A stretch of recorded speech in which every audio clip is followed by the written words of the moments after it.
હાલો મિત્રો, હું આવી ગયો તો સુરત દાદાના મંદિરે, જે અમારા ગામમાં આવેલું છે, નવા સુરત દેવળ.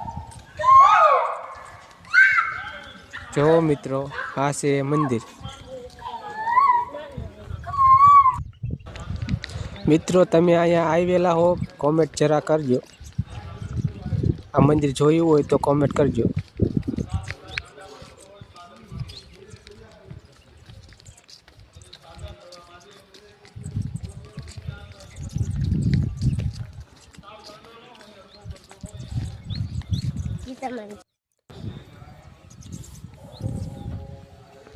આ બાજુ છે હનુમાન દાદાનું મંદિર અને આ બાજુ છે ગણપત દાદાનું મંદિર.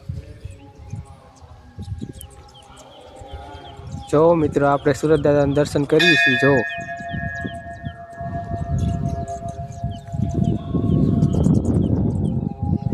તમારે દર્શન કરવા આવવું હોય તો ચોટીલાથી 12 કિલોમીટર થાય છે સુરત દેવળ. તો મેં કરી લીધા છે સુરત દાદાના દર્શન. આવા વિડીયો જોવા માટે મારી ચેનલ લાઈક, શેર, સબસ્ક્રાઈબર કરો.